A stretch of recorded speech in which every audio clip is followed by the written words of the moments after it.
بسم اللہ الرحمن الرحیم۔ السلام علیکم۔ میرا شوہر ہر وقت اپنی طلاق یافتہ بہن کے آگے پیچھے گھومتا رہتا، اس کے لیے نئے کپڑے اور جوتے لاتا۔ مجھے بہت غصہ آتا کیونکہ اس پر میرا حق تھا۔ اسی لیے میں نے شوہر کے کان نند کے خلاف بھرنا شروع کر دیے۔ کچھ ہی دن میں شوہر نند سے بدظن ہو گیا اور اس کی شادی محلے کے غریب دکان والے سے کر دی۔ اب 1 سال ہونے والا تھا اور نند گھر نہیں آئی تھی۔ ایک رات شوہر کے خواب میں ان کی امی آئی اور رونے لگی۔ اسی وقت شوہر نند کے گھر بھاگا، میں بھی پیچھے گئی، لیکن جیسے ہی گھر میں قدم رکھا مجھے لگا کہ میں مر جاؤں گی، کیونکہ اندر تو میرا نام روبینہ ہے، صبح سندھ کے شہر لاڑکانہ سے تعلق ہے میرا۔ آنکھ ایک متوسط گھرانے میں کھولی۔ سندھی گھرانے سے تعلق ہے، محلے میں ہمارے گھر کوئی نہیں آتا، ہمیں اچھا نہیں سمجھا جاتا۔ اس کی کئی وجوہات تھی۔ پہلی وجہ میری ماں کا بھگوتی ہونا، انہیں لگتا کہ جیسی ماں ہے اولاد بھی ویسی ہوگی۔ دوسری وجہ ابا کا نشہ کرنا اور جوا کھیلنا۔ تیسری وجہ گھر میں ہونے والے جھگڑے، ابا کی محلے میں کوئی عزت نہیں تھی۔ اگر دادا کا اپنا گھر نہ ہوتا تو شاید وہ محلے سے نکالنے میں 1 سیکنڈ بھی نہ لگاتے۔ بات کچھ یوں ہے کہ اماں ابا کی پسند کی شادی تھی اور ان سے ہم 3 نشانیاں، مطلب کہ میرے علاوہ میری 2 بہنیں اور ہیں۔ کہنے کو تو ابا کو اماں سے جنونی محبت ہوئی تھی کہ اپنی جان لینے کے لیے بھی تیار ہو چکے تھے۔ ادھر اماں کا بھی یہی حال تھا۔ نانا نے ابا کو دیکھتے ہی انکار کر دیا۔ ابا کی غلط دوست اور آوارہ گردی کی خبر انہیں تھی۔ اماں نے بہت کوشش کی، ماموں نے بھی اماں کو سختی سے منع کر دیا تھا اور اپنے دوست کے ساتھ رشتہ طے کر دیا تھا۔ اماں باغی ہو گئیں، کچھ رہی سہی کسر ابا نے اماں کے کام بھر کر پوری کر دی۔ ادھر دادی سے لڑ کر انہوں نے ان سے شادی کی، لیکن یہ صرف کہنے کی بات تھی۔ دونوں گھر سے بھاگ گئے۔ بعد میں دادی نے تو بیٹے کی خاطر انہیں داخل کر لیا، لیکن جانا خفا رہے۔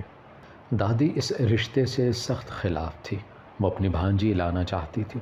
دادی شروع دن سے اماں کے ساتھ روک ٹوک کرتی تھی، لیکن ابا اپنی محبت کی جھوٹی بارش میں اماں کو اپنا بنا چکے تھے۔ لیکن ہر بات امید سے ہونے پر جب بیٹی ہی پیدا ہوئی تو ابا بھی بیزار ہو گئے تھے۔ اماں کو بد چلن، بھگوڑی اور بد کردار ہونے کے طعنے دیے جاتے۔ ابا شروع سے نکمے اور کاہل تھے۔ 8ویں فیل کو افسری کی نوکری تو نہیں ملنی ہوتی، اس لیے انہوں نے امی لڑکی دیکھ کر عشق و عاشقی شروع کر دی۔ اماں بھی کالج میں فراغت حاصل کرنے کے لیے ہی جاتی تھیں، اس لیے ابا کے عشق و عاشقی کے جملوں پر دل ہار بیٹھی تھی۔ اماں نے کم عقلی میں گھر کی دہلیز ایک ایسے شخص کے لیے پار کی جس نے پیسوں کی لالچ میں شادی کی تھی، اور پھر شادی کے بعد اماں کے لائے پیسوں سے عیاشی خود کی۔ خود کبھی نوکری کرنے کا تو ابا نے سوچا تک نہیں تھا۔ پہلے نانا اماں سے ناراض رہے، لیکن جب اکلوتی بیٹی سے منہ موڑتے جو روز بدن پر نیل کا اضافہ کروائے ان کی دہلیز پر بیٹھی ہوتی تھی، نانا کی معاف کرتے ہی ابا کی لاٹری کا دروازہ کھل گیا۔ نانا کو بلیک میل کرتے تھے، روز مار کر کے نانا کے گھر بھیج دیا کرتے، اور اب انہیں تیر چلانے کا ایک اور موقع مل گیا تھا۔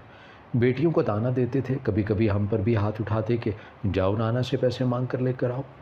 اماں کو لگا کہ ان کی قسمت پہ جو بھی ہو رہا ہے، ان میں سب سے زیادہ قصوروار ان کی بیٹیاں ہیں۔ میں گھر کی تیسری اور آخری بیٹی ہوں۔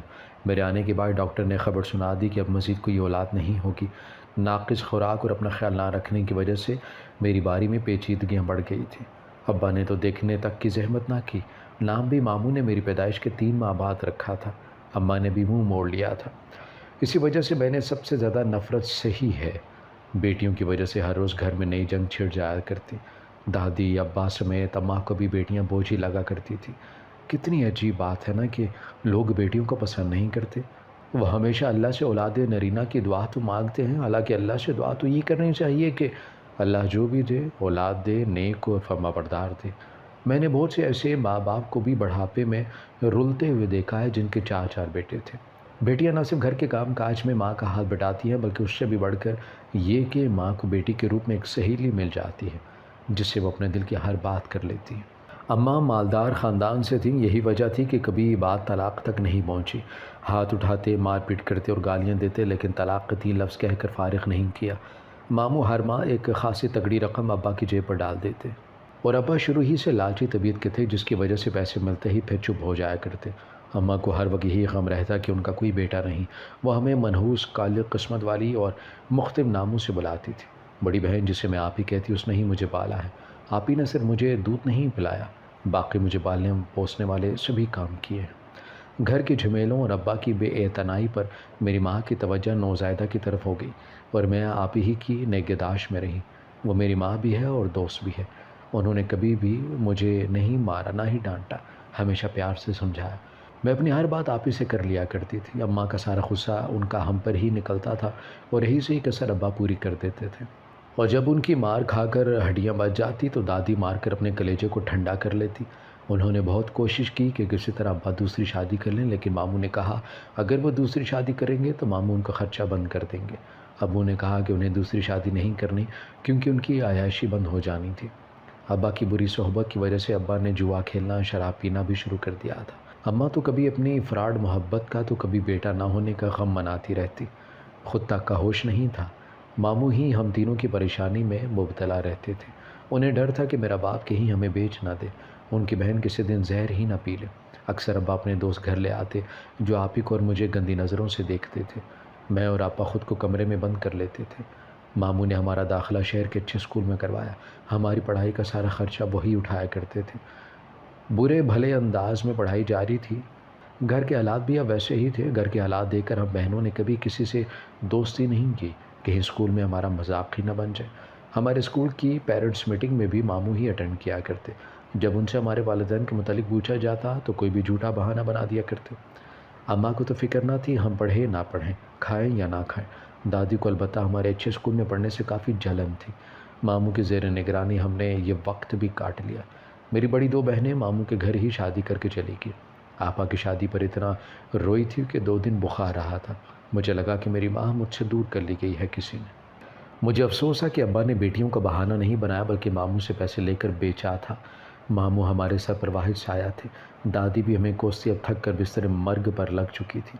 ابا سارا پیسہ باہر نکال دیتے تھے کہ ڈاکٹر تک لے جانے کی فرصت نہ ہوئی، اور اماں تو ویسے ہی دادی سے قطع تعلق کر کے بیٹھی ہوئی تھی۔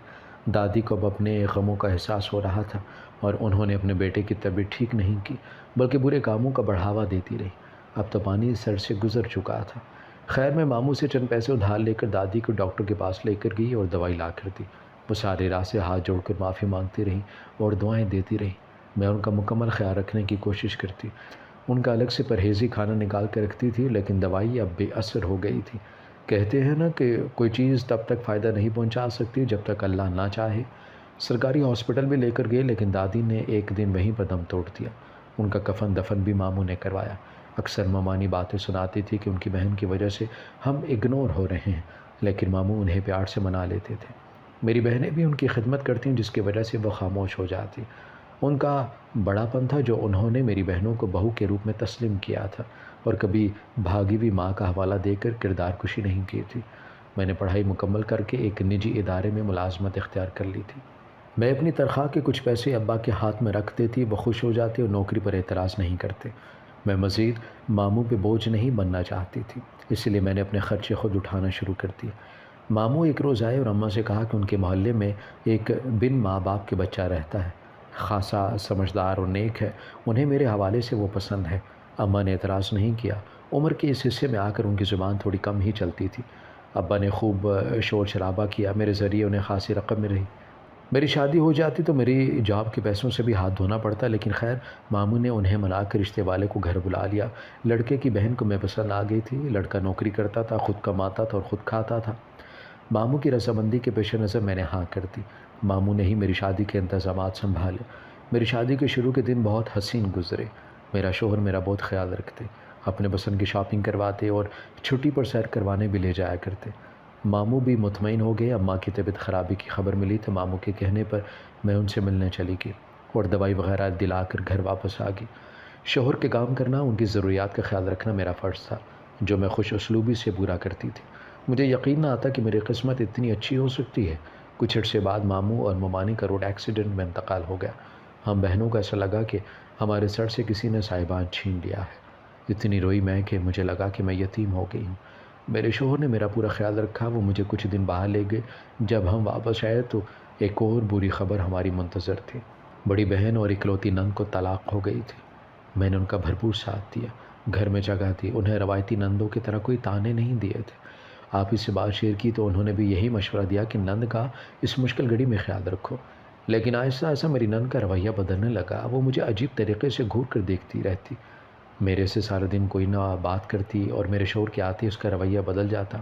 شوہر سے طلاق کی وجہ پوچھی تو انہوں نے کہا کہ اولاد کی وجہ سے ان کی بہن کو گھر سے نکال دیا گیا ہے۔ میں نے نئی شادی کا مشورہ دیا تو ان کی بہن نہیں مانی۔ شوہر نے کہا کہ ٹھیک وقت آنے پر اچھا رشتہ ڈھونڈ کے شادی بھی کر دیں گے۔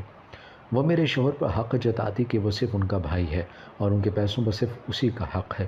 وہ چاہتی تھی کہ کسی طرح میں گھر سے غائب ہو جاؤں، بلا وجہ ضد کرتی تھی، جو چیز ان کے پاس پہلے سے موجود ہوتی اس کی مزید فرمائش کرتی تھی۔ میرے شوہر کو ادھار مانگ کر کبھی ان کی خواہشات پوری کرنا پڑتی۔ مجھے یہ سب اچھا نہیں لگتا تھا۔ ایک تو وہ پہلے بوجھ بن کر بیٹھی تھی، اوپر سے وہ اپنے بھائی کے لیے مالی حالات کو سمجھنے کی بجائے اپنی خواہشات کا پلڑا بھاری رکھتی تھی۔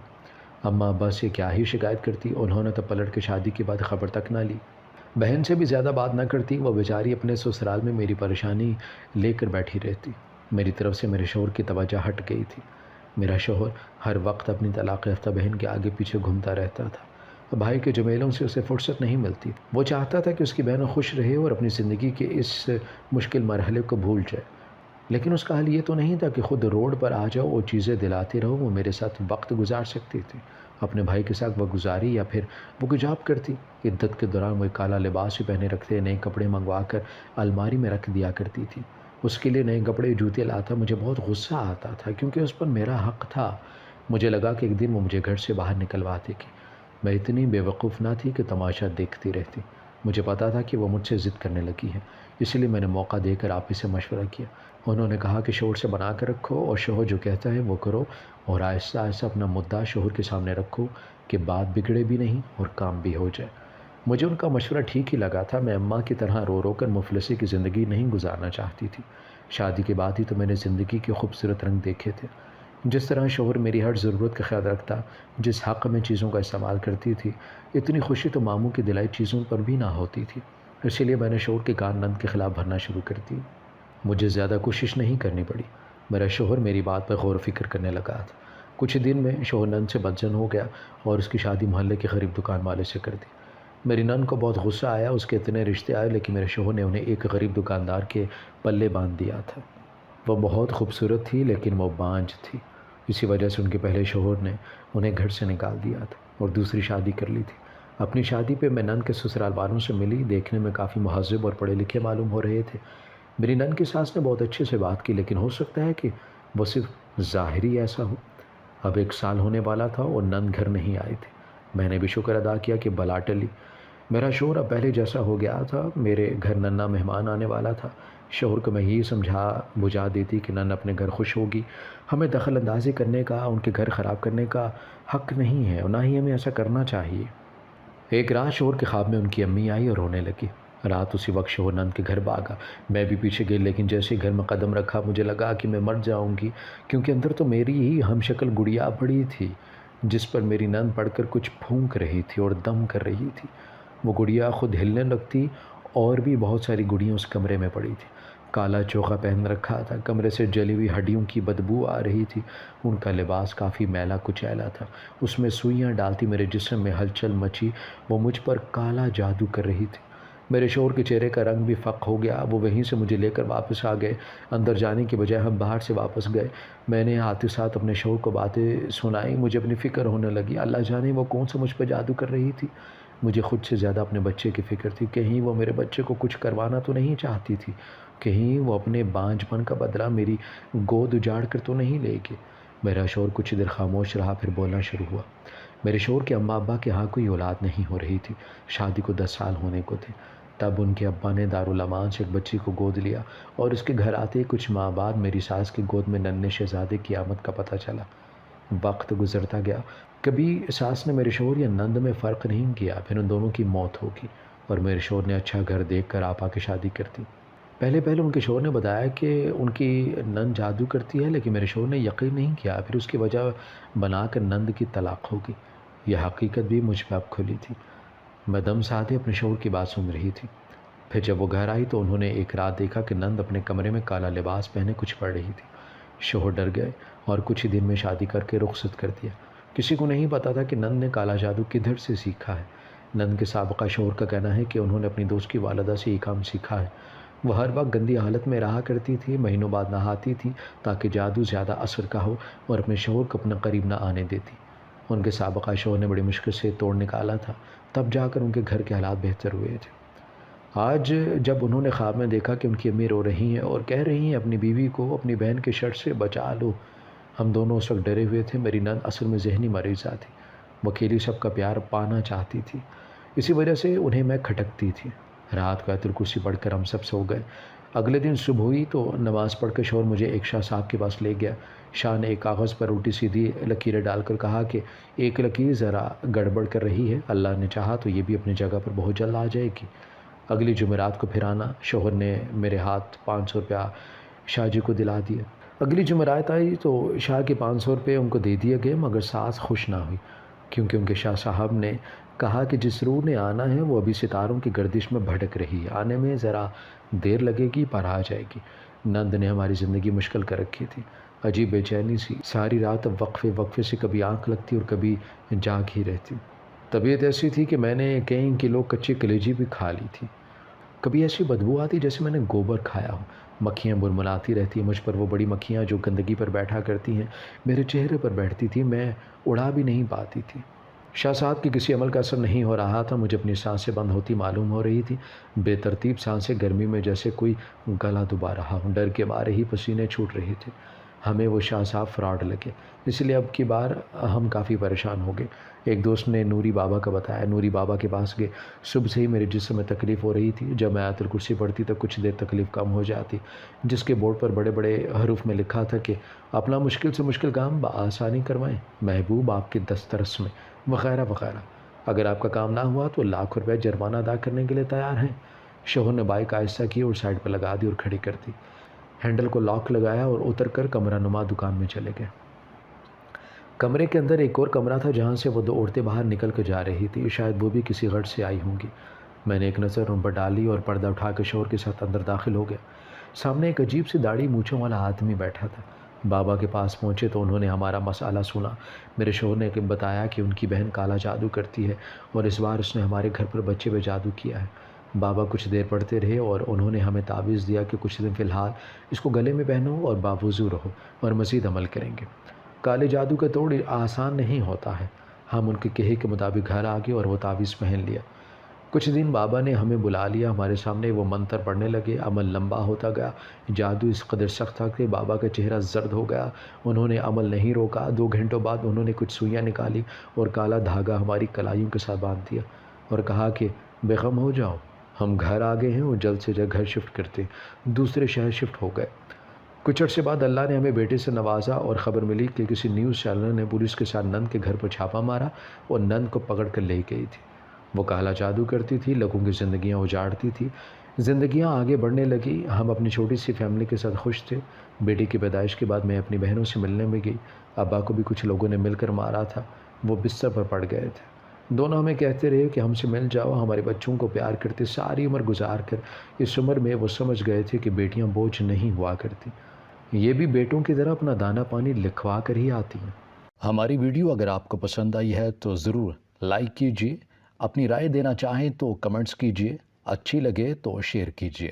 اس کے ساتھ ساتھ اگر آپ نے ہمارا چینل سبسکرائب نہیں کیا تو ضرور کیجیے اور بیل آئیکن پر لازمی کلک کیجیے تاکہ ہماری ہر آنے والی ویڈیو آپ تک بر وقت پہنچ سکے۔